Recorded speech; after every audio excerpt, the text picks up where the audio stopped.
if you make money and you just make money, eventually you're burnt out. That's a great place to start because you got to pay the bills. Like, you need money to be able to do stuff. But then ultimately you got to chase the passion. And it's not just like this fires me up, but also what pisses you off? What breaks your heart? Like, what makes you cry? What makes you look at it in the world and you go, I'm not okay with that. I'm not comfortable with that. I won't accept that. We believe that is God's divine design of your humanity, that what breaks your heart for a reason, because you were created to do something about that problem, and your real magic will come from living in the passion, but you have to earn your right to get there first. That was one of my top things ever said on the show.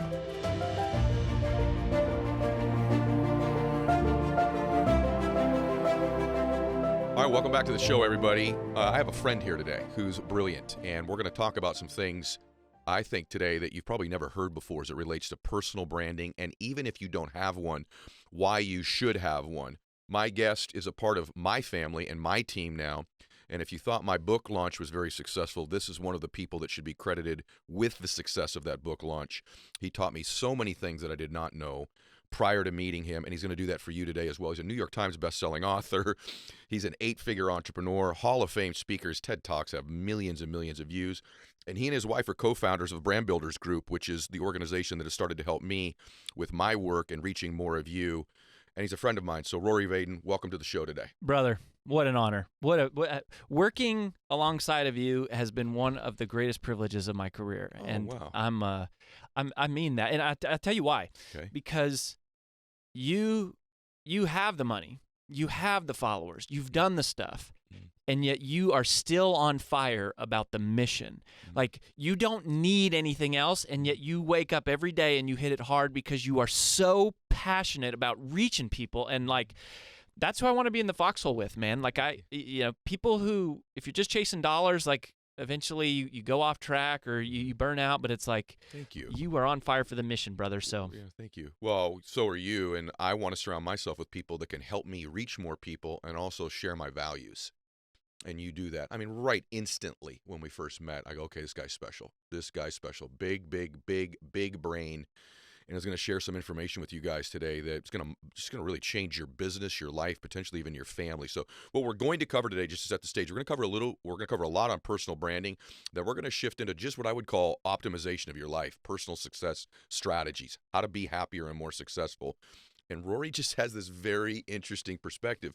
And a lot of people that you respect and admire, kind of behind the scenes, Rory's been responsible for you respecting and admiring them more, just so you know. And so he's going to help you today too. So first things first, personal branding.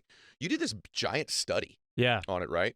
And I think most people hear personal branding, they go, okay, I get it. That's why an entrepreneur would need it, or a big time influencer. But me, I've got a job, or, I've kind of just, I'm working every single day of my life. I don't really focus on, I use social media to kind of show people what I ate for lunch and interact with friends. What did this study reveal? A little bit, tell some of it. And then what about that? Who should have a personal brand and why? Yeah, so great one. So we had this PhD-led research study. It took us over a year to complete. It's weighted to the U.S. Census Bureau, so the data points would be based on the U.S. But the long and short of it is that when most people think of personal branding, they think of like social media or podcasts or being an author or speaker or like, whatever, websites. And you have to change the way that you think about it. And what this study revealed is that personal branding is really the digitization of reputation. Wow, that's good. Okay. The digitization of reputation. So 74% of Americans say they are more likely to trust someone with an established personal brand, right? So the reason this matters is not because of vanity. Like, not everybody needs a lot of followers. Not everybody cares about a book deal. Like, that's our world a bit and some of our clients. But what we all care about is trust. The trust of our colleagues, the trust of our family, the trust of our peer, like our peers, our bosses, the people who work for us. And 74% of Americans say they're more likely to trust you if you have a personal brand, which makes sense because we trust people that we see. Isn't that true? Like, stay on that. Like, celebrities, right? Like, we don't even really know them. In some cases, it's a stage name almost, right? And Yeah. but because we see them all the time, we actually form an opinion about whether they're trustworthy or not, and we've never even met them. Probably will never meet them in most cases. Yet We don't even know their real name, like a lot of times. It's crazy, right? Yeah. So this matters for everybody. You're basically saying. Well, yeah. Let me point out some specific ones. I brought the study just Okay. because I thought we might grab a few points. But Yeah. but when you look specifically at we asked the question, like, who does this really matter for? And we said, like, okay, do you care? The average American, do they care if like their business coach has one, or their insurance agent, or like, who are the people you care about having a personal brand? And the number one profession out of all of them was doctors. Wow. 61% of Americans say they want their doctor to have an established personal brand. Oh my gosh. 59% said their employer, 58% said their lawyer, and 55% said their financial advisor. And here's what we started to realize. The higher the requirement for trust, the more having a personal brand matters. If you're going to cut me open, I need to trust you. Right. Like, I can't just meet you and in 5 minutes be like, okay, let's do this. And so more and more that's happening. And I have to tell you, Ed, like, I was late to social media. Like, Me too. Social media, yeah, you were, but you've done better with it than I have. But I, for a long time, didn't understand, why would you post what you're eating and like what you're doing all day? Like, why would anyone care about that? And then I realized, for many of us, that the people that you trust the most in your life, like if you just made a list, who do you trust the most? It's going to be people that you see most often, and it's going to be the people you know the best. You know what they like to eat. You know where they live. You know their kids' names. You know where they go. You know who their friends are. You know what they do for fun. Like, you know how they spend their time on their weekends. And then the other one is that we trust people that we learn from. Ooh. And that becomes the big door opener for the business aspect of all of this, but not to discount the personal sides. Those things really matter. Your book launch was incredible. I mean, 100,000 copies of a book sold before the book comes out is not something that we've ever seen, that we've ever been a part of. And it's because you have so much trust with your audience. You have so much reputation. We've never worked with someone that had as much reputation and as much reach as you did. Thank you. So while we maybe taught you a couple things, you're super gracious about that. You did. It was your reputation, our systems, but it was just amplified because at the end of the day, it's about trust. So good. The digitization of your reputation, and that, I've noticed that play for me in different ways too. So yeah, it helped move my book and other things that I do. It helps move this show, obviously having a very significant following. But the trust part of it is more important than even how big the following is. But then there's been other things that have happened for me where different businesses I have, someone's got involved who didn't know me, but then checked me out and went, oh, he's legit because he has a personal brand. Totally. So I think a lot of people think, well, I've got 2,000 followers or 800 followers. I don't have to have a personal brand, nor do I have one. Incorrect, because it's almost like a validation of your reputation. It can happen in reverse. So maybe they don't find you, but after they find you, now they're going to confirm you. Totally. Right? And that's what they're doing. That's what employers are doing. I mean, one of the things that we say a lot now is we say reputation precedes revenue. Reputation precedes revenue. People think, oh, I have a revenue problem. You don't have a revenue problem. You have a reputation problem. Not enough people know about you, or they know about you and they don't trust you to get the job done. So when you look at like the business world, it is that. But even if you're an employee trying to get a job, their companies are, their formal hiring process is go look at them on Facebook, go look at them on Instagram, go listen to what they have. And here's another thing that the study showed. People don't care about how many followers you have. Wow. People don't care Wow. across all generations. It is one of the least significant factors of credibility and trust is how many followers you have. You know what else people don't care about? They don't care if you have a New York Times best-selling book. Yeah. Okay. We can prove empirically that people don't value, the public doesn't. Now, the industry Sure, does. sure. But the average person on the street, we can prove, doesn't know the difference between a Wall Street Journal bestselling author, an Amazon bestselling author, a self-published author. They found blogs to have as much credit. If you have a blog, you have as much credibility as someone who is a New York Times bestselling author with the average person on the street. They don't care about followers, but they do care about when they see you, what do you project? What do you believe? What are you about? What are you teaching and promoting? And who are you? Yeah, and I think we're going to talk about how to create that too, because I look at a lot of people's stuff that follow me. I'll just click on their profiles and I'm just confused. There's not a narrative there. It's very it's hit and miss. I don't understand it. When I was growing up, my dad always said, "Hey, Eddie, it's not what you know, it's who you know." And I now tell my kids, it's not really what you know or who you know, it's who knows you. Now, who knows you? And this applies, what you just said that was so relevant is, if you have a job, the likelihood of someone hiring you or you getting promoted or finding upward mobility where you are is now connected to that brand. So this is not just an entrepreneurial thing to some extent. So you also said it's sort of like a trust accelerator for people too. How so? Yeah, absolutely. Look, we buy from people that we trust. We recommend people that we trust. There you go. We know that 82% of Americans say they're more likely to buy from a company, and they find a company more influential if they recognize the founder and they align with the founder's personal brand and values. But 30% of Americans in this study said they're more likely to date somebody who has an established personal brand because there's validation to who you are, right? You don't want to get catfished. You can, it's one thing to kind of like, fake a profile on a dating site. It's another to go, oh, you have a website and you're on social media, you have all of these different things. And by the way, coming back to the business thing, the number one thing that drives credibility for businesses is testimonials from your customers. Okay. It is not your credentials.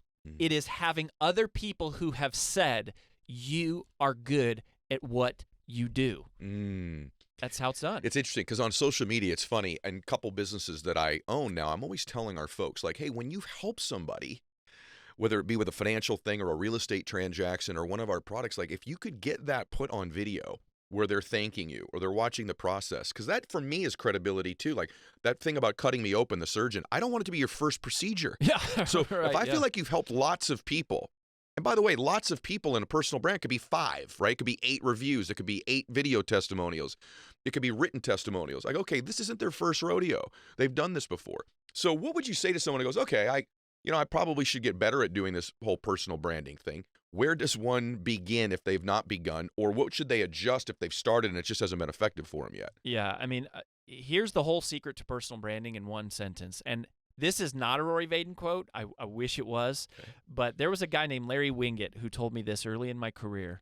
And Larry said, the goal is to find your uniqueness and exploit it in the service of others. Very good. Find your uniqueness and exploit it in the service of others. And when you go look at someone's social media profile and you go, I don't know what this person does, they haven't clarified their uniqueness. They're not clear about the role they play in the world.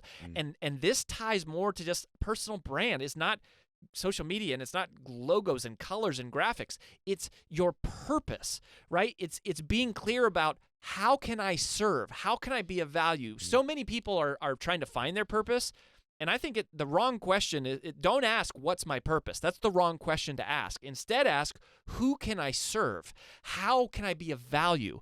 And as you get clear on that, that is your uniqueness. Our lives have meaning in the context of our relationship with others. And there's nothing like the feeling you get when you serve another person, when you help another person. There's no replacement for that feeling. Very good, Rory. Do you think that, by the way, this is where sort of personal optimization and personal branding begin to converge too, right? So this is why they're the same thing to some extent. But do you think that also involves what problem do you solve? Meaning that when I go look at your personal brand, I understand your purpose and your mission and all of that.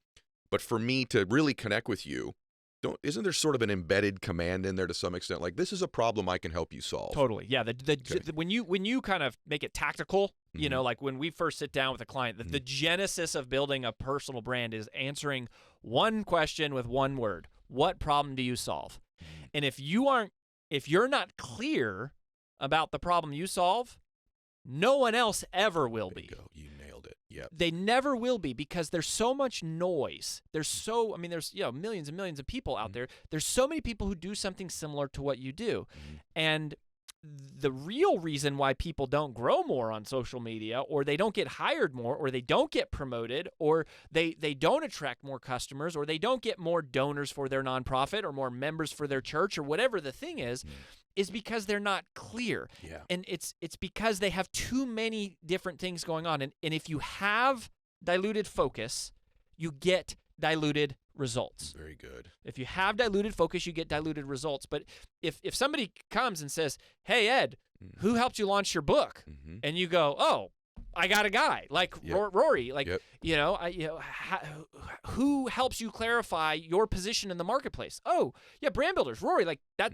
I got a guy who solved that." Now, the problem we technically solve is obscurity, which is to be unclear, untrusted, or unknown. But for each individual person, it is answering that question: what problem do I solve? Well, the specificity part is big. So even when I met you, and even like other guys that I know that are good friends of mine that you've also worked with, like Lewis Howes, for example, it is even making us at our level more clear, more specific. When I go look at most people's personal brand, to me, it's confusing. I said this earlier. I do believe, tell me if you, and by the way, correct me if I'm wrong, I think it's good to show a diversity of who you are. In other words, if you're just one thing all the time, I think your social, your blog, your life can be somewhat, I kind of know what I'm going to get when I go see you. Maybe I'm not likely to see it all the time. So I think showing, hey, I'm a mom, I also work out, I'm also a realtor, here's some testimonials, here's people I've helped. One thing that does confuse me sometimes is I'll watch someone's brand and I'm thinking, oh, this is a professional, let's just say, I use the term a realtor. Okay. And wow, what a great mother and an unbelievable person. And she's funny and she's completely competent and has done this kind of a deal, another kind of a deal. And then maybe like the next picture is her sort of like, you know, in a bikini in some salacious environment. And I'm like, what part of that do you think is going to make me or my wife be comfortable with doing business with you? In other words, they do things in their brand, one or two things that is either A, confusing, or I'm like thinking, what were you thinking about yourself when you were, I'm not saying that you can't post, listen, you're flexing with your shirt off. I work out in a tank top sometimes. I'm not saying that, but do you agree that sometimes I'm like, what are we doing here? This seems like an unfocused person on their brand. Yeah, that's it. And I think you really do need to sort of decide, like, am I using this as a mechanism for attracting business to me, right? If you're a realtor, now I think you can have one profile and you can do it, but you have to do it tastefully, and you have to kind of go like, all right, you know, grandma is watching and my colleagues are watching and my prospects are watching. And so I have to play to that audience and be mindful of it, or go have a private account that you do, you know, like some people aren't comfortable posting pictures of your kids. That's fine. You don't have to post pictures of your kids to be successful. You can, and people get to see that other dimension of you. But a brand is, what do people think of when they think of you? And so you don't control that, but you influence it. And you have to be deliberate about it and mindful about it, and you have to craft it because it's your reputation. I think people get lost when they think, the moment we say personal branding, they go, oh, social media, I don't understand it, technology, graphics, video, I don't know. They get lost and just go reputation. Very good. Reputation. Yeah. Curate your reputation. What do you want people to say about you? What do you want people to think about you? What do you want people to know about you? And be mindful. And it needs to be authentic too, right? Like, it can't be orchestrated. So, for example, in my case, I think probably people think about me as an entrepreneur or a speaker, or hopefully an inspirational guy. But I'll also post stuff. Hey, last night I had a cigar and a glass of tequila. That's part of my life, right? So, but within reason. By the way, this stuff is not I said earlier, bikini. I've male guys that I watch on social media. I'm like, brother, you've got this entire insurance operation you have. You've got this wonderful family. Why are we posting you completely drunk on a boat on a Sunday afternoon where you're slurring your words? Like, maybe that's not part of the reputation you want to put out there. Having a cocktail, of course, that's part of what you do. You should be open about it. I just feel like, and again, we're going down to social media now, but as you said earlier, branding is all over. It's not just social media, it's everything about you. What are dares? And how does that sort of fit into a little bit about what we're talking about? I love things that you can just remember. That's what you're great at doing. Because with me, some really complicated things we went through, and I'm like, okay, I can remember dares. I can remember X, Y, Z. I can remember the helix, which we'll talk about in a minute. So go ahead and tell us what dares means. Yeah. So dares is an acronym that represents how to select the best ways to monetize your personal brand, right? So that's where reputation, when you turn your reputation into revenue and you turn that corner to say, I want to monetize this, we say, okay, we got to figure out a business model. And just like if you have diluted focus with your message, you get diluted results. If you have diluted focus with your business model, you also get diluted results. You and I are totally in a line. In fact, you posted something recently that I was like, amen, about the multiple streams of income. You don't get rich by having multiple streams of income. You have one really freaking awesome stream of income. Diluted focus, diluted results. So when we are working with a client, there's not a one-size-fits-all, right? It's your uniqueness. So we're trying to figure out what are you best positioned for, and so we look for the dares. So the acronym is things that are D, digital. D, digital, okay. A, automated. Okay. R, recurring. Recurring. E, evergreen. And S, scalable. Digital, automated, recurring, evergreen, and scalable. So if there was a perfect business model, it would have, no manufacturing costs, right? It's digital, so you don't have to ship anything. You don't have to store it. There's not like tariffs and boats and delays. It's automated, meaning people can completely self-serve. Very good. You don't have to have a huge army of people to deliver it. It's recurring, so people are paying not just once, but again and again and again. And, when it comes to the valuation of a company, recurring revenue is tremendously valuable. Evergreen means it never needs to be updated. Ooh. It never needs to be updated. You do it once, and then scalable is you can add an infinite number of customers without adding additional infrastructure. So that's the ideal. That's the ideal, but it doesn't exist. Right. Because some of these work in conflict. So like, for example, recurring and evergreen tend to work in conflict because recurring revenue means I'm going to pay you again and again and again, but evergreen means you never need to update it. So you're not likely to pay again and again for something that doesn't need to be updated. By the way, Netflix is the closest business that I've found that has all of these, but even Netflix has to always add new content. So it's evergreen in the sense that you have access to this library, but they're always adding new content. But it's not that one is better than the other, right? I mean, Sarah Blakely, sells Spanx. Our friend Jamie Kern-Lima, right, does It Cosmetics. Those are physical items. They made tons of money. Of course. And then you've got, other info marketers who sell courses or whatever. And a lot of our clients are professional service people. They're lawyers and they're accountants and they're doctors and they're chiropractors. So they're selling a service. Let's talk about them for a minute and a little bit of this brand DNA helix, because this is why you're so great. So there's 6 parts to it. Let's talk a little bit about that. So this is help all of you. It's going, okay, what do I do? Right? Like how do you figure this out? Yeah, why do I figure this stuff out? So go ahead. Yeah. So if you say, okay, the goal is to find your uniqueness and exploit it in the service of others, then the question is, how do I find my uniqueness? Yes. And that is literally $1 million question. I mean, that is the first thing everyone hires us to do is go. And so we have this brand DNA helix, these 6 questions. And if you were to answer these 6 questions and you just sort of like brainstormed them and put them all the answers on the table, the intersection of the answers is your uniqueness lies at the intersection. So the first question we already talked about, which is what problem do you solve? Okay. So what are the problems you can solve for other people? You make a list. The second question is what are you passionate about? Like, what are you on fire for? That's how we started, right? Is I love you because you're on fire. You're not just on a mission, you're on a crusade. Stay there. I want to stay right there because this is brilliant. I bet no one's asked you this before. Do those have to necessarily be connected? In other words, the problem I solve, what if what I'm passionate about is slightly different than the problem I solved? I'm going to scramble you here a little bit because I've thought about this. When I started in the business, I was solving financial problems for people. Yeah. But my passion was actually to help children because I was working in an orphanage. Yep. But when you would get around me, you'd say, this guy's unbelievable solving these financial problems, and he's doing it because everything he does, 20% of it's going to help these orphans and these kids. And so the convergence of those two things, even though they were different, worked incredibly well for me. I know ideally the problem being solved would somehow be correlated to the passion. I get that. But does that necessarily have to be the same thing? I think that it almost never is in the beginning. Great. Okay. In fact, the fastest path to cash is to figure out what problem can you solve the fastest for somebody else. Okay. So I'll give you an example. I started my speaking career. The very first way I made money was I was in a contest called the World Championship of Public Speaking, and I was 20 years old, and I thought, hey, if I win the World Championship, maybe that'll launch my career. The problem was I wasn't funny. And so I spent like 18 months learning the psychology of laughter and humor. And so the very first courses I taught was the psychology of laughter and how to be funnier. And that was how we started. And then, you know, I had gone door to door 14 hours a day, 6 days a week on straight commission for 5 summers in college.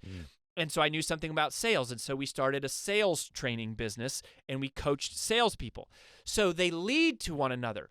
But look at what you're doing now, Ed. You are living the convergence of those two now. Correct. But the way to make money fastest is to go, what tactical problem can I solve for people? Okay. Right? And do that. And you go, if people pay for solutions to problems. Yeah. So if you need money, it's because you're not solving enough problems. You're not adding enough value, and you're not clear about what you do. And that's why nobody's hiring you, or they're not paying you enough money. This is exactly right. By the way, listen, this just flies by people's ears. They're driving, or they're on the treadmill right now, or they're walking, and they're like, yeah. Listen to what he just said. If you don't have a lot of money, more than likely it's because you don't solve, or people don't believe you can solve problems, and you haven't got clear.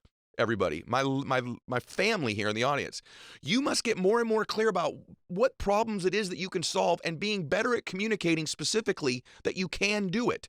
And the second one, and I took you off track a little bit, was what are you passionate about? So I want you to stay on this helix a little bit, the 6 parts, but listen to this, everybody. This is the thing. This is the path. And yes, it's a broad concept, but the more you begin to contemplate this idea of, you know what, he's right.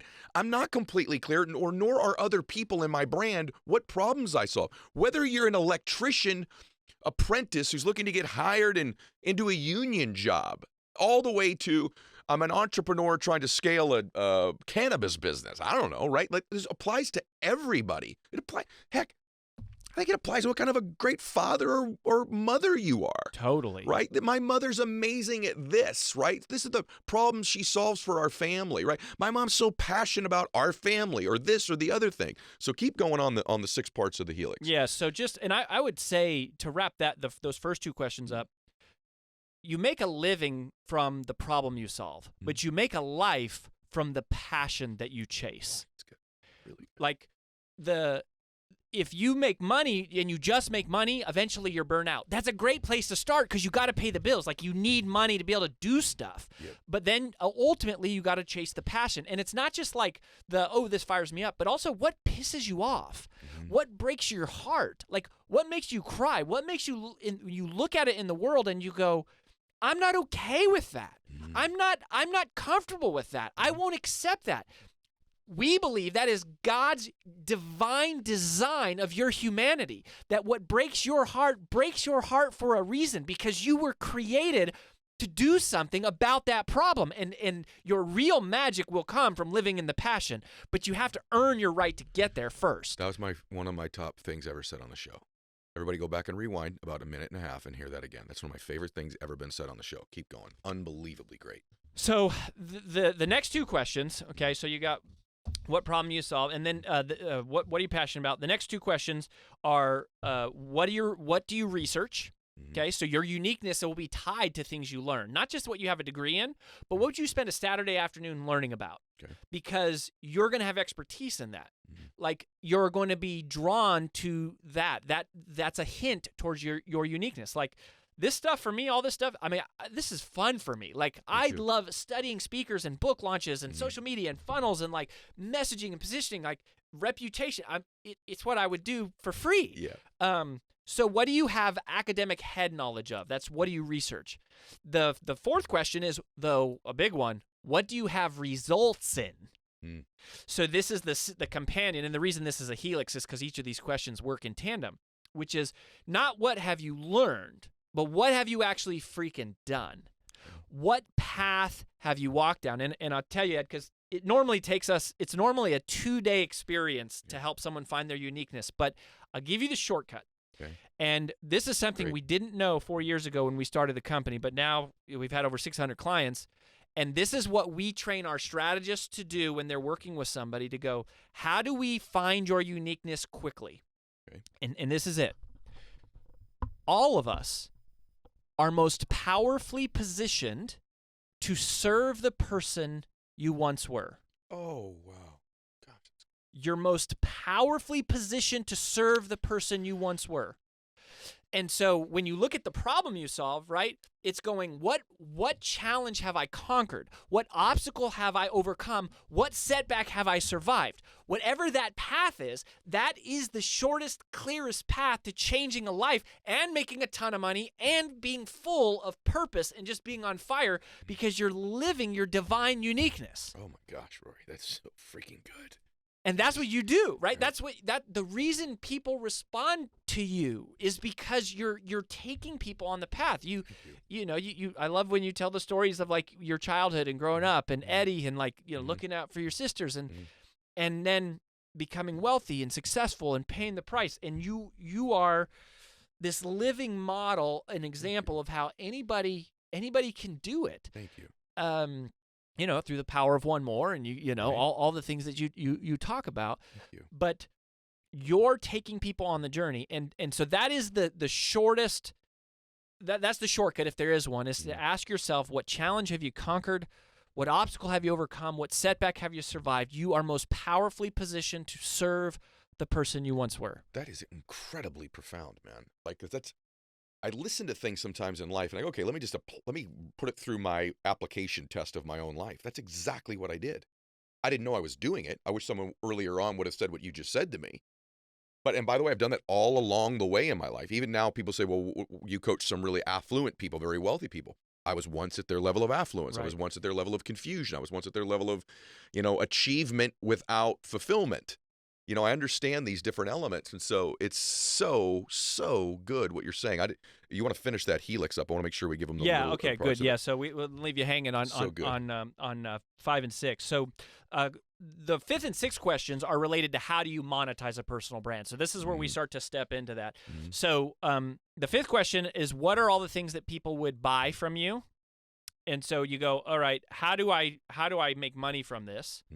The 6th question is, what business do you want to be in? And that's what the dares is all about. Yep. Okay, so we already talked about dares. So if you back up and go, all right, we're looking for the dares. That's like, what business do I want to be in? Look for the dares. Like those are the great businesses. But then if you ask yourself the question, what are all the things people would buy? This is where you go, there's a big difference between a pile of followers and a pile of cash. And there's only 5 vehicles that we have really found, that will convert a audience or fan base or people into a pile of money. And we call these the PAIDs. So it's another acronym. So PAIDS. Love it. So the P is product, physical product, right? So that's Jamie Kern-Lima, that's Sarah Blakely. You create a product. If you're Elon Musk, it's a car, right? Like you create a product and you sell it to people. The A is ads and affiliates. It's part of how you make money on this show, right? You got shout out to our sponsors, right? For the Ed Mylett show. Yes. That they pay the bills, and you're not actually selling your audience anything. You're selling other people access to your audience. Wow. And those are, if you're really good at throwing a party and if you're really good at getting people together, ads and affiliates are a great business model. The I is information. So you go, all right, I have this audience. I'm going to offer them information. So that's why there's been the explosion of video courses and membership sites and certifications and assessments. And a lot of our clients are experts and entrepreneurs who have either some information product or a vision for one. And then D is deals. Okay, PAIDS, deals. Deals are usually more advanced. So that's book deals, movie deals, TV deals. It's when a third party is paying you a set fee for the creation of something, regardless of how it performs. It's usually tied to royalties. Okay. But then the S is one that everyone should pay attention to. The S is services. Mm-hmm. So you go, I am going to offer a service. You got it. And services are the fastest path to cash. Okay. The fastest way to make money is to offer your time to help somebody do something. Yeah. That's the good news. The bad news, it's the least scalable. Yep, 'cause it involves you. Long term, because it involves you. So you're trading time for money, which is why, my TED Talk that went viral in my second book is all about how to multiply time. And we talk about... We're going to talk about that in a minute. Okay, we'll talk about that in a minute. So how do you sort of break free from that? But, a lot of the clients we work with, and here's the thing. So this is something we call the law of AJ. So AJ is my wife. Yeah. She's our CEO. She's our her and I have been business partners. We were business partners in our former company. We started as business partners. Then we started dating. Then we got married. Then we grew the company, sold the company, and then we started Brand Builders. But AJ she has this thing because she sold over $2 million a year by herself. Okay. One person generating $2 million in revenue a year. You probably never heard of AJ Vaden. She doesn't have millions of followers. And that's why she calls it the law of AJ Vaden, which is you don't need millions of followers to make millions of dollars. Most of us, if we had a couple dozen of our perfect client, we would double, triple our income. Totally true. So service is a great place to start. So the brand DNA helix, those are the 6 questions. Normally, we have white pads up and we're drawing stuff on the walls, and we dump those out, and then your uniqueness lives at the intersection of those 6 questions, and there's hints, right? Like you're most powerfully positioned to serve the person you once were. So we're looking at your past. Another way we describe it, Ed, is we sometimes say that your uniqueness is at the intersection of who you have been and who you feel called to be. I love this. By the way, I'm just thinking of people that I know, that we've talked about. I think about Jamie Kern-Lima. We've brought her name up, so might as well stay there. This is someone who really struggled with insecurity about her skin condition that she had and wanting to solve that problem. And then she goes on to help millions of women feel more beautiful that were not feeling that way prior, potentially. I think of someone like Andy Frisella, my partner in my coaching program. This is a guy who was, 150 pounds overweight and know what it felt like to feel good about himself and struggle with that. And now he's powerfully positioned to help people get fit and healthy in their life. I think of someone like me. I struggle with self-confidence. I come from a place where I didn't have a lot of inspiration in my life. I was broke. I'm powerfully positioned to help people who lack self-confidence or lack self-esteem or need inspiration or want to become wealthy or want to live a better life and a more functional life. And so this is just brilliance, bro. And it's like if someone would just listen to the show and go, I'm going to give myself the gift of just contemplating some of these questions that Rory's asking, that the two of them are talking about on the show. There's at least something so far we've covered, and we're only halfway through, but that we've covered that would change your whole life, your business life, your emotional life, your purpose in your life, how you feel when you get up in the morning, etc. Did we go through all 6 or were we missing? We did. We hit all 6. Because I want to make sure, because this other little thing you say here, it's not little, but for me, it was huge. But it's this, how do I become known as a leader in my space? And you call it Sheehan's Wall. Yeah, this has to be talked about. Yeah, we have to talk about this.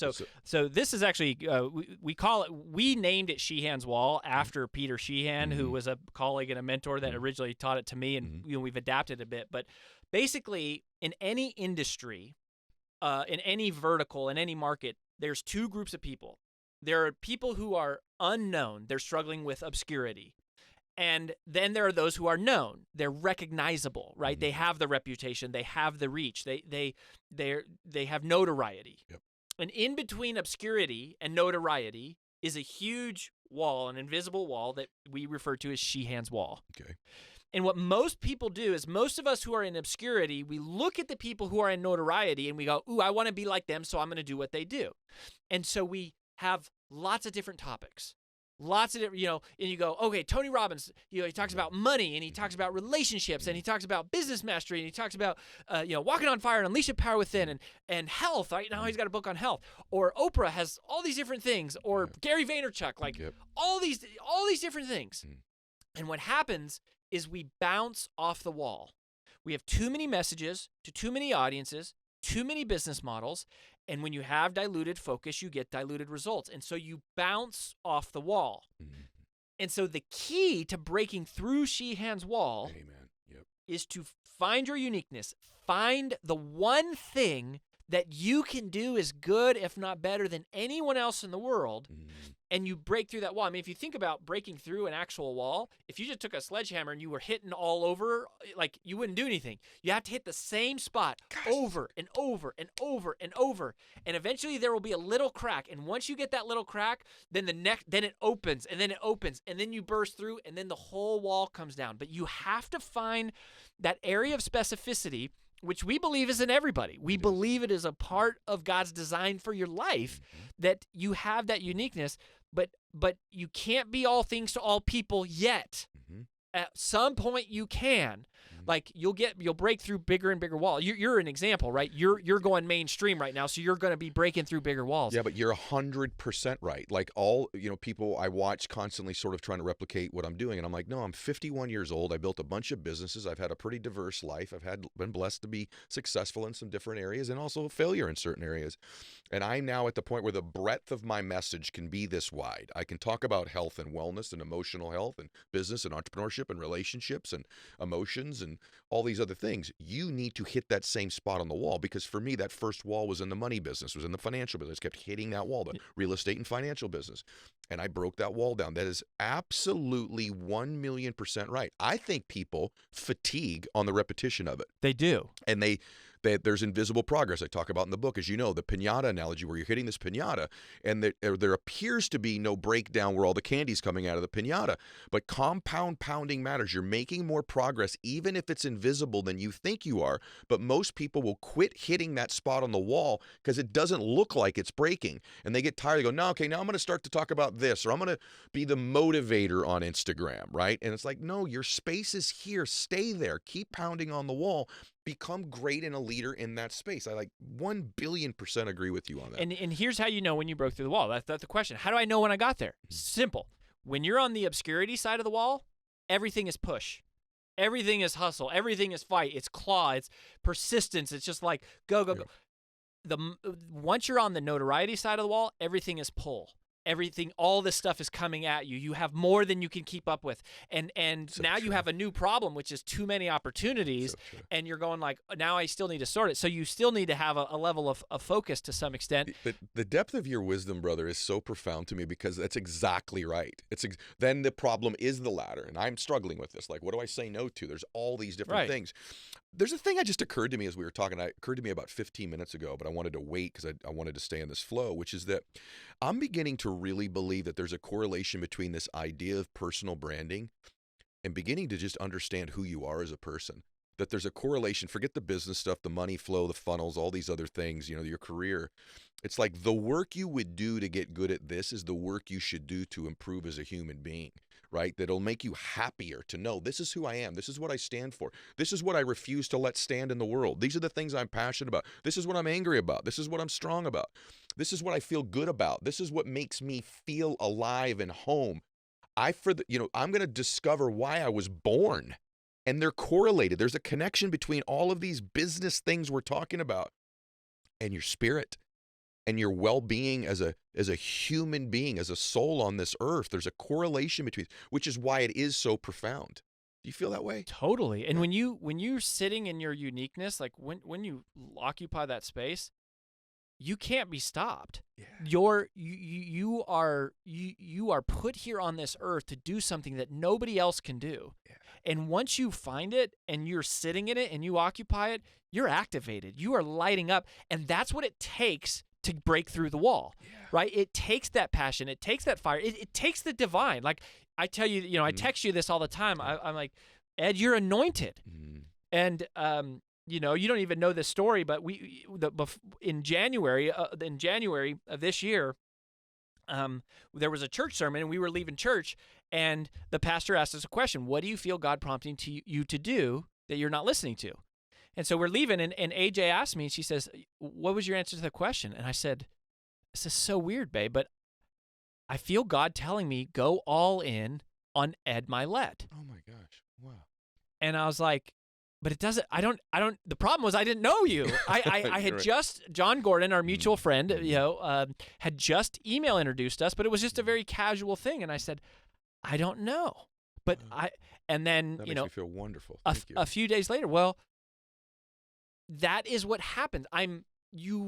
when you find your uniqueness, you make yourself available to be used in the way that you were intended. And look, here's the thing about service, right? Remember the second part of what Larry said, exploit your uniqueness in the service of others. When I'm achieving, like when I'm competing, there's wins and there's losses. But when I am serving, there's only wins. So true. I cannot lose. Like when I am here available to be used. And look, I didn't know if Ed Mylett was going to say, oh, I like this Rory guy. I'll talk to him, right? Yeah. You have access to anybody in the world. Right. But you said something about it, said, I'm going to invite you in. Maybe because I was there available to be used. Maybe it was divinely orchestrated. Maybe you just had a practical problem in the world at one specific moment in the time, and I happened to show up and be someone who had the practical solution. Whatever it is, it all works together. It was all the above, and it was also, I sort of know when I'm with someone special. I think all people are special, but some people arrive and own it. And they exude that energy. And other people that are just as special, they just haven't accepted it about themselves yet. Like just watching you talk about this, I'm watching your eyes, like there's a emotion tied to it for you because our convergence of our spirits together has already helped millions of people. Had we not met, some of those people would have never been reached before. And I'm like immensely grateful for it. I'm also sitting here thinking, I only do 52 of these shows a year. And I'm so grateful that I get to do it and that you and I are sitting here right now. Like, this is awesome. I'm so glad you showed up this freaking good today. You know what I mean? Like, it's so good, and it inspires me. And I said we're halfway done, and we're almost 3/4 done, just simply because it's flown by for me. I thought we were only talking for 20 minutes. It's been like 45 minutes already. So I want to talk a little bit about getting started on this, because one of the things you talk very eloquently about is procrastination, and you have another term for it, which I really love, which makes people feel a lot better about the fact they do it. But so here's why I want to attack this next. Okay, I got to get on this. Yes. I'll do it later. Okay, I know I need to do it. I need to do a little bit more research on this. Okay, I know I need to do it after the summer's over when my kids go back to school. I know I need to do it, but right now I'm just really unclear about it, or I'm not feeling it, or I've got to wrap up this project. And it's just, we just get around to getting around to being the best in our life. And so it's a major factor. And to me, it's one of the very few certain things that blocks people from ever experiencing their potential is this notion of, okay, it's delayed procrastination. First off, I love what you call it. Do you suffer from it? And what can someone do right now to stop doing that? Absolutely. So this is great, because this takes me back to how I broke through the wall. So my very first book, Take the Stairs, you mentioned, so it hits the New York Times. This is how I broke through the wall, and that book solves the problem of procrastination. And there's actually 3 types of procrastination, okay? So the first one is classic procrastination. That's what we all think of. Consciously delaying what I know I should be doing. Okay, I know I should go to the gym. I don't want to do it. I know I should pay my taxes. I don't want to do it. Okay, that's classic procrastination. That's not the most dangerous type, though, because we know when we're doing it. The second type of procrastination is a term that I coined, we coined, called creative avoidance. And creative avoidance is different because it's subconscious. It's subconsciously filling the day with trivial work or menial work where you get the payoff of feeling busy. Like you're in a lot of meetings, you're moving a lot of paper, you're answering a lot of emails, you're doing a bunch of stuff. But yet when you get to the end of the day, if you're honest with yourself, you realize that actually you were nothing more than busy, just being busy. The millions of heads are nodding right now going, yep, I got that one. And a better word for that would be distraction. Right? You go, oh, I'm just going to pop on, and check Instagram real quick, and then, whatever, 3 hours later, you're on YouTube, like searching about how to drop an egg from a 2-story building and not have it crack, like whatever happens. So it happens. But then there's a third type of procrastination, which we identified in the first book, but we didn't know it would be such a hot button, and that's what actually became the second book. And so the third type of procrastination is what we call priority dilution. And priority dilution is fascinating because it has nothing to do with being lazy or apathetic or disengaged like the first 2 types. But it's the same net result, which is that at the end of the day, your most significant priorities are left incomplete, not because you're lazy, but because you have allowed your attention to shift from less significant to more urgent tasks. Somebody struggling with priority dilution is living in a constant state of interruption. They're always dealing with fires is the word that they use. And it affects the very people you wouldn't think to be procrastinators. It's the do-gooders, the checklisters, the taskmasters, the owners, the executives. And so procrastination is something that all of us struggle with. The answer is I definitely struggle with it. I struggle with all three types of it. That's why I wrote the book, right? Because I was most powerfully positioned to serve the person I once was, which was trying to understand the psychology of how do ultra performers overcome procrastination. So good. One of the things I want to keep going. We're going to go a little over. It's too good. I wrote The Power of One More. In my mind had the chapters in there I thought that would resonate the most. Yep. And probably I was right on some of them. But the one that I had on there on time, multiplying time and efficiency, surprised me at the diversity of people that it resonated with, the different strategies that I teach. I thought that was like your 3-day day? Your 3-day day? My 3 days in a day. Yep. And I thought to myself, that will resonate with only really high achiever entrepreneurs, right? That'll be that one chapter that they'll all get. But the people that aren't certainly in that space, it won't resonate. Actually, not true. I really resonated with a lot of people. And it's not the most resonating chapter in the book, but it's one of them. And you talk about this idea of sort of multiplying your time. Yeah. And I'm just fascinated with your take on this because you've got this idea of procrastination or creative delaying or whatever the heck you're going to term it. The three types is brilliant, by the way, as always with you. But what about this idea of multiplying the time? Because someone's saying, okay, I got to do this personal brand, but my kids are in soccer. Yeah. Or, I'm getting my degree right now. I'm a junior in college, or I'm getting my MBA, or I've got my main business. My husband works as well.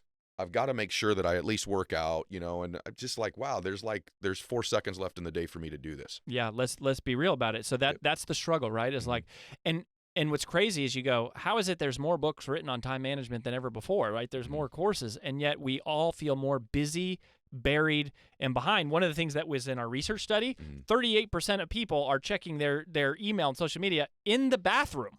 Yeah. Like, what could be more efficient than that? Like, there you are doing 2 things at once, sometimes 3, and like you're just like you're using every single second. Yes.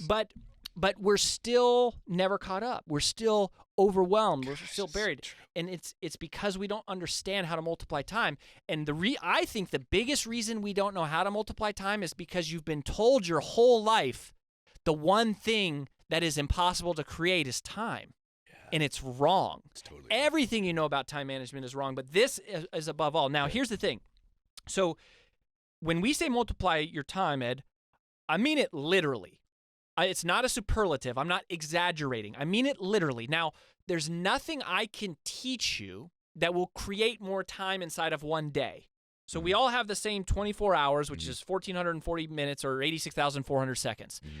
I can't give you more time in a day. But that's exactly the problem, is that most of us live in the world with a one-day paradigm. We wake up and we say, what's the most important thing I have to do today? It's a one-day paradigm. That's not how the multipliers think. That's not how ultra performers think. What we noticed is they're not thinking about today. They're thinking about tomorrow and the next day and the next day. And we call that the significance calculation, right? So Dr. Covey introduced importance and urgency, and we added a third dimension of that, which is significance. So importance is how much does it matter? Urgency is how soon does it matter? But significance is different. Significance is how long is this going to matter? And when you make the significance calculation, you break free of the paradigm of one day. You start thinking about the future, and this is how it's possible to multiply time. I can tell you in one sentence. This is a whole book, my whole TED Talk in one sentence. You multiply time by spending time on things today that create more time tomorrow. Oh, very good. You spend time on things there are certain things that you can spend time on today that create more time tomorrow. And this is a whole nother subject that we were kind of breaching here, but like, like online bill pay is a great example. You would go, if I said you have 2 hours in your day, you should set up online bill pay. People would be like, what? That's stupid. Like, what a trivial, insignificant use of my time. And I'd say, no. That's not how a multiplier would look at it, because a multiplier knows that if you spend 2 hours today setting up your online bill pay, and it saves you 30 minutes every single month from paying your bills, then after just 4 months of time, you will have broken even on that investment of time. And every month thereafter, you will be getting something that we call ROTI, return on time invested. It's creating time. Another flagship line. So the book's called Procrastinating on Purpose. The TED Talk's called How to Multiply Time. One of the other flagship lines is, automation is to your time exactly what compounding interest is to your money. Outstanding. It's while you were talking, I'm like, this is the difference between spending time and investing time. Yes. And then you come up with compound interest, right? Like, there are some things you're going to do where you're spending time. You have to have parts of your day and your life where you're investing time. This time I'm investing is going to pay a return for me at another point. Most people just spend their time. What's incredible is Rory and I had not met when I wrote my book, but in the book, as you know, I use the term multiplier over and over. I even have a chapter called What's a One More Multiplier as a person. You can add people to your life who are multipliers also, to your organizations, to your personal life. To if you're a coach, to your sports teams, etc. Where'd someone begin on this, Rory? So let's go to social for a minute. Give me a little bit of your vision. You're a visionary dude when it comes to this stuff, because I'm in it. Sometimes you have the ability to be above it. So I'm in it. I'm operating every day. I've got a podcast. I've got a YouTube. I got a TV show. I got Instagram. I got LinkedIn. I got Twitter. I got Facebook. I got, my personal interviews that I do. I got my speaking. I got all my businesses. So I'm in it a lot. It's important to have people around you who are above things, or at least listen to a show like this. Okay, I want to build my personal brand. I know some of it involves social media. At least some of it probably does, right? If I'm going to have it. I mean, in some way, shape, or form, probably going for it. That's the current mechanism. That's one of the current modern day mechanisms. Where do I go? So do you like TikTok, Instagram, LinkedIn, YouTube? You don't care about the profile? And what would I just do first? Like, okay, I got an Instagram account. I got 1,700 followers. I post once a week. I post some stuff on my story. And I know it's a broad question for a real diverse audience. We have people here that are welders, fitness models, high-end CEOs of companies, influencers. I've got, everybody on the planet. Or different, not everybody on the planet listens to my stuff, but diverse backgrounds on the planet. What would you say? Well, straight up, legitimately, the first thing I would tell you to do is go to freebrandcall.com/Ed Mylett and request a call with our team. Because the first thing you need to do, like, people ask all the wrong questions, which is, should I be on social? Should I write a book? Should I be a speaker? Should I do a podcast, right? And we're all lost in the tactics. The first thing you have to do is find your uniqueness. You have to zero in on your purpose. You have to get clear on your identity. Identity is another thing that you and I share a lot in common. Like the power of knowing who you are and why you're here and who you're meant to serve. And forgive the humble brag, we're the best in the world at helping people find their uniqueness. Like there's just not, our uniqueness is helping people find their uniqueness. So there's just not anyone better. So I would say check out freebrandcall.com/Ed Mylett. Now, separate of that, you could take what we've talked about here and, whatever, and kind of try to take yourself through it. Then you pick a vehicle for that self-expression to take place. Self-expression. Okay. Right? Yeah. But here's the thing, to this whole conversation about multiplier, reputation is the ultimate multiplier. Reputation is the ultimate multiplier, right? Like when John Gordon introduces me to you, or you go, oh, you worked with Lewis Howes, or oh, hey, like there's these other people that I know that you've worked with, that matters. And then we develop a relationship. One of my favorite concepts that you talk about in The Power of One More is how you're not as far away from success as you think. You're not. You're one more attempt, right? It's one more strike at Sheehan's wall. It's one more hit at the pinata. You're one relationship away, right? And what I'm realizing is that in a way, you needed me. I was that relationship for your book launch. Absolutely. And I need you, right? Like, so it can be that fast. But your reputation matters. So, in an all practical sense, the platform doesn't matter. It's not, is it Facebook? Is it TikTok? Is it LinkedIn? I don't care. Pick one and focus on it, right? If you have diluted focus, you get diluted results. Pick one and do it. And people are like, oh, well, like what technology, like what CRM tool should I use? Doesn't matter. Like the best answer to that question is not what's the best technology. It's the one you're most likely to implement. You're right. That's all that matters. You know, the one thing on that too is like when we met, so how much what you've said today is valid. We met, I saw your uniqueness, right? Like, okay, this guy's different. This guy's special. I believe this guy can help solve my problem. But it was confirmed, frankly, when you said, by the way, and this is just the one person. There's lots of people you've worked with, but you said, actually, there were two. You said, you know what? I've helped Eric Thomas and I've helped Lewis House. I said, cool. And we hung up.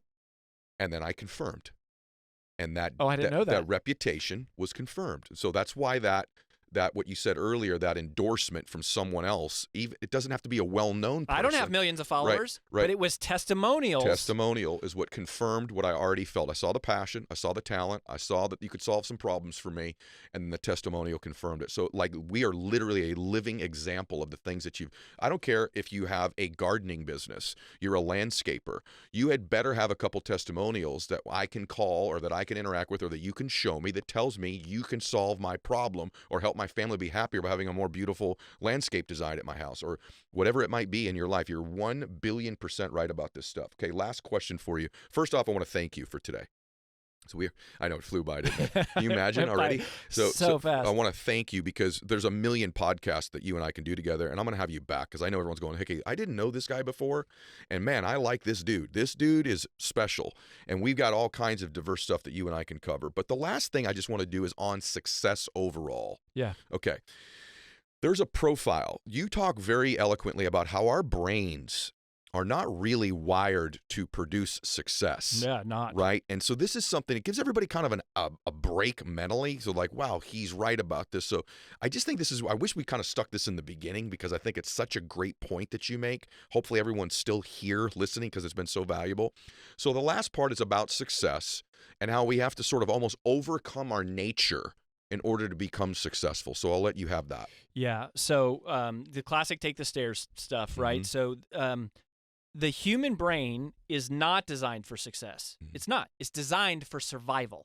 The primary function of the human brain is to keep you alive. Keeping you alive, survival is about conserving energy. Success is the opposite. Success is about expending energy. Success is about doing the uncomfortable. It's about pushing your limits. It's about doing things that are new. And so our natural default is not to be successful. But we are fortunate that most of us live in a world where we have the luxury of being able to pursue success because most of us don't have to worry about survival on a daily basis. It's something that we take tremendously for granted.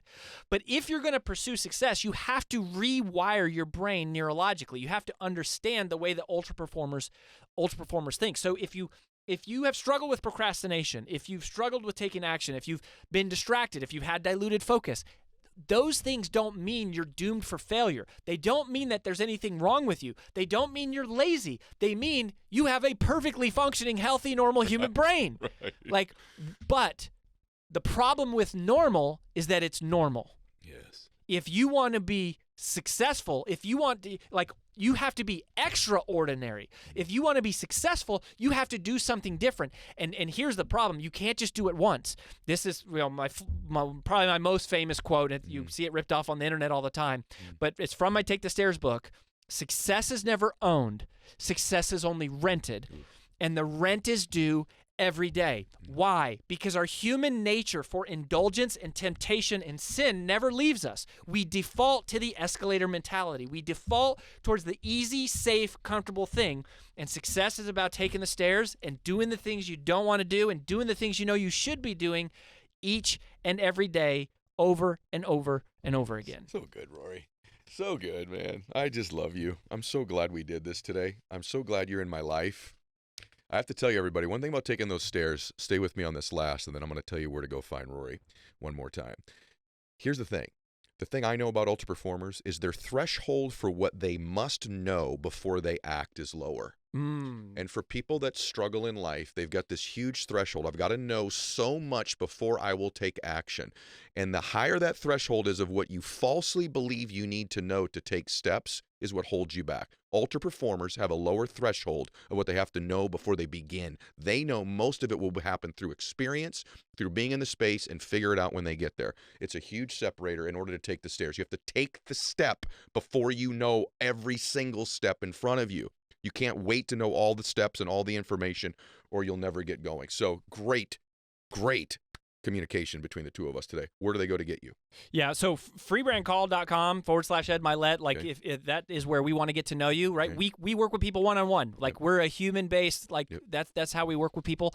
So I would say just check us out there. And, again, your character, your personal development is the foundation of your personal brand. Your integrity is the foundation of your reputation. Like, your uniqueness is connected to how the world is going to know you. So if you want to learn more about that, would check that out. And the last little thing I would just say here, Ed, is that another reason why people sometimes don't take action is because they convince themselves that it doesn't matter. They tell themselves, somebody already did that. Like, somebody already wrote that book. Or why would anyone listen to me? Or I don't have millions of followers. But I'm telling you that if you have a calling, like if you feel some type of an urge to be like, I feel like I have a message I'm supposed to share with the world. We believe that the calling that you feel on your heart is the result of a signal that's being sent out by somebody else. And that person needs you more than you need them. And they only can get it from you, right? It's the law of frequency. They are tuned into your frequency for whatever reason. They don't need whoever that other famous person is. They need you. They connect with you because for some reason you're like them or you connect with them. And so if you feel that calling, I'm telling you, it's because somebody is out there right now begging and pleading and perhaps on their freaking hands and knees praying for answers to questions that you have already solved. They're looking for a path that you have already walked down. And so it is your obligation to exploit your uniqueness in the service of them. Good. I also think you can document you walking down that path to inspire people, even if you're not finished with the path. Yes. By the way. That connects with people. If you're starting to lose weight, document it and say, I'm beginning this process. I'm going to take you on my journey with me. You're amazing, Rory. By the way, I want to recommend to everybody again, Get the Power of One More, written by Ed Mylett. I hear that guy's pretty good. Do it. And follow, if you're listening to this on any audio platforms, go subscribe to YouTube so you get some of my video content. If you're watching this on YouTube, go subscribe to Spotify or iTunes or Apple or one of these places where you can get audio on podcasts. Follow me on all social media platforms as well. Share today's show. And I want to remind you, you were born to do something great with your life, and there's power in doing one more. God bless you. Max out.